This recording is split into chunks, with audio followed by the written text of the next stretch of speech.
But let me just state this very clearly, that we take responsibility for what has happened. And as part of that responsibility, we would like to assure the families of our fullest support, our fullest cooperation. As an immediate measure, an amount of rupees 10 lakh for each of the deceased and 5 lakhs for those injured has been approved by the Ministry of Defence. But apart from this, again let me say that we are committed to rehabilitation, we are committed to full recovery of those who are injured and any other support that we can provide to the families. The two boys who are injured are being provided quality medical care in our 92 base hospital, and we are hopeful that there will be no long-term issues as far as their medical health is concerned. Any rehabilitation of the two injured boys will also be taken up by us. This is all I had to say at the end. Let me just reiterate that we are committed, fully committed to ensuring that incidents of this nature do not take place again. That is all I had to say. Thank you, and I'll take any questions that you might have. Can we have the question from Mr. Abdul Bhatt? You said with assurance such type of incidents will not be held in the future. But for 25 years, number of times, whenever these type of incidents happen, every time your authorities says that incidents will be stopped. But why continue such type of incidents going on, and especially at the time of elections? Second, जो दूसरा है कि जब भी कोई incident होता है, ये रूटीन एक बनी है, शायद जिसकी वजह से मतलब ट्रस्ट नहीं किया जा सकता है इस तरह की स्टेटमेंट्स पर। जब भी कोई इंसिडेंट होता है, इंक्वायरी बिठाएंगे या कमीशन होगा, जो भी इसमें इन्वॉल्व होंगे उनको पनिशमेंट मिलेगा। कितना टाइम इसमें लग जाता है कि इंसिडेंट को भी इंसान भूल जाता है। आप ऐसे प्रिकॉशंस क्यों नहीं लेते हैं, ऐसे स्टेप्स क्यों नहीं लेते हैं जो एक ऐसा सिस्टम बन जाए कि बिना किसी स्टेटमेंट के कहना पड़ेगा कि आगे नहीं होगा, कुछ करने से पहले ही करने वाला जरा लाइन पे आ जाए। नहीं, My two questions. First one was, mistakes happen, and we are saying that mistakes have happened. And every time, lessons are learnt. It is our desire that procedures are put in place, that these incidents don't happen. But mistakes do happen on ground, and I'm telling you, it is our ardent desire that it not happen. But circumstances, how people on ground behave, as far as issues of that you brought out, that inquiries take place and no punishments, I can only tell you that please wait to see what is going to happen on ground. The incident has happened. I have told you the inquiry will be completed in days, not months. And what comes out in the inquiry, we will be absolutely transparent. You will get to know what is happening and what actions are being taken by us. Mr. Mir Parikh from Times Now. Yeah, sir, I have two questions, basically two parts. Number one is, are you also taking into account the version of the survivor who is on certain points hotly disputing what the army is saying? So is that version also being taken into account? And sir, number two, supplementary question is about the rules of engagement, sir. Were the rules of engagement followed? Because I believe the SOPs, until you're not fired upon, you will not fire from your side. So it seems that there has been a mistake on that side. So these two questions, sir.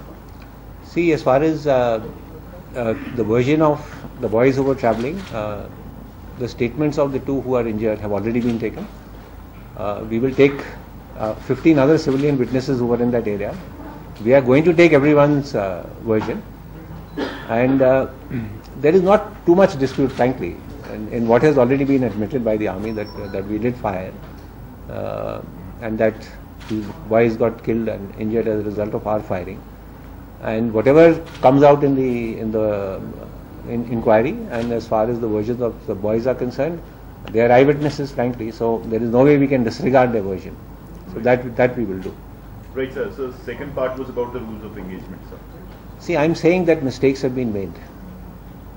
So obviously, I said do's and don'ts, rules of engagement, all these issues are being constantly told by us to the troops. So mistake has taken place. What were the exact circumstances and why is it that this mistake actually took place? We will get to know once the inquiry is over. And I am promising you appropriate action will be taken. Right. Mr. Majid Jahangir from Tribune.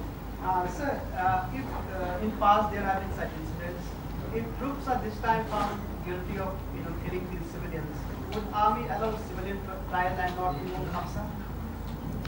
No, APSA has actually got nothing to do with this.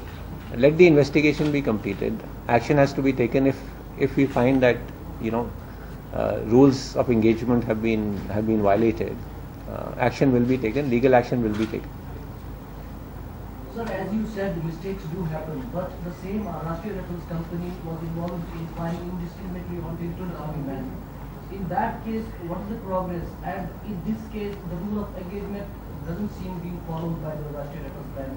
If action would have been taken into Option 12 on firing on digital army men, things would have been different for the same company this time. See, I don't want to go back into history of what happened 2-3 years back. I'm saying just please be a little patient and see what action is going to be taken, and it will be there in front of you. This is let me just say, this has been stated by no lesser an authority than the Honorable Defence Minister, and so action will be taken. Sir, I have two questions, very specific questions. One, that why do you feel was one important reason that SOPs were not followed? Because there is an eyewitness who today said that there were no stopping points. Actually, the one who ran from the car, they said that music was playing loud and they didn't notice any stopping point. And number two, that what will you do to ensure that such incidents are not repeated in the future? See, what we are going to do, as I said, we learn lessons from everything that happens, and in fact, we're just coming from a briefing by the GOC. And we are going to refine our drills. We are going to come out with specific steps to make sure that such an incident doesn't happen. As far as I've also read media reports about that boy who has said that music was playing loud. As I said, all this will come out in the inquiry. What exactly were the circumstances? What was the thought process in the minds of the people who were in the MBCP? What was the reason why they actually fired on these boys? So all these issues will come out and will very clearly come out in the inquiry. That's all. Although you put the caveat in the advance, but our point of view and submission is that we don't get usually, often chances to interact with you, given that you are on board. So in that regard, we request you to take a couple more questions, which are essentially interlinked. Okay, let's finish with the. Let's first of all finish with this. Yeah, Mr. Inayat Jahangir from PK.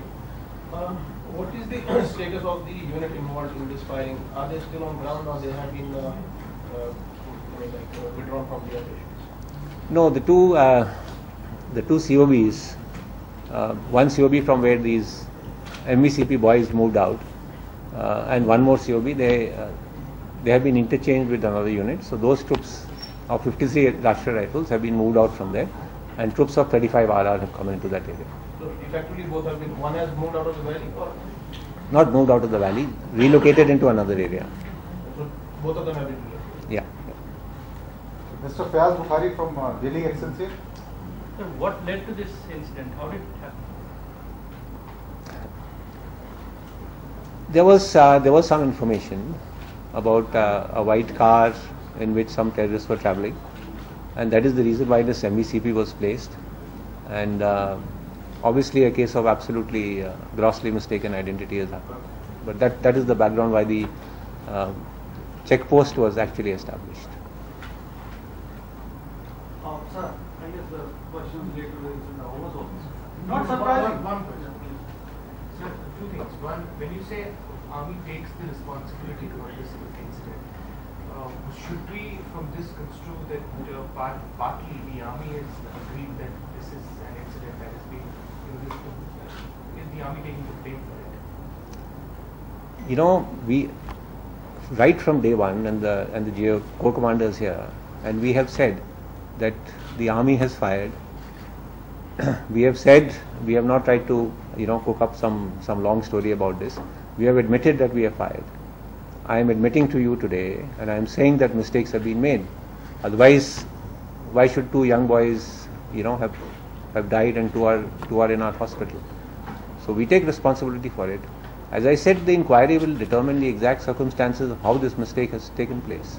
So when you say this, don't you think that this strengthens the argument of those people who are saying that the Armed Forces Special Powers Act should come down from which we are ready? See, I don't want to get into the larger debate of AFSPA here. I think the key issue for us today is to make sure that incidents like this are not repeated. Sir, I mean, it's horrific. Are you visiting the families with the compensation?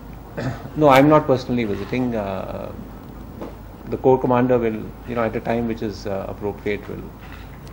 So these incidents, of course, Army does a lot, be it Bhavna during the floods also, be it Kosa Maidan. And then whenever these incidents happen, don't you think they take back the clock at least many years back for you, for all the good work that has been done, just gets washed away in one single incident? No, I absolutely agree. And that is why I said, it is our earnest desire to make sure that incidents like this don't get repeated. Because all the work that you do and all the work that is being done during flood relief, obviously incidents like this, take us back. No doubt So about it. does this mean that people responsible in this act would be punished and there would be an example set in the state of history? See, I told you, let the inquiry be done, and I've said here that we will take appropriate action. You will see it on ground. I don't want to jump to any sort of conclusions before the inquiry is complete. What is clear, obviously, is that mistakes have been made. Otherwise, such an incident should not have happened. So Okay, gentlemen, last two questions. 53 RR have been removed from the Chattargam area where this incident has been happened. Do you think the removal of the battalions is the solution to stop these incidents? See, let us take this, one step at a time. So we've removed. We don't want to, frankly, elections are coming up, and we don't want to make too many changes, in the grid which is established, because it could have when suddenly new units coming into new areas, and the elections are around the corner. So we did, I think, what was essential, and whether the full unit is to be relocated or not is a decision we can take a little later. Jansa, Last question. not getting you into a very specific question. You not only are a commander of troops on ground in Jammu and Kashmir, but you serve also in very important areas. At this point in time, after these many years, if somebody were to come up to you and tell you that this is the most opportune time ever for AFSPA to go from here, what would be your response to it? I told you, I can't get into a debate on AFSPA with you here, not in front of the media. You can leave that question aside. Thank you, gentlemen. Thank you so much.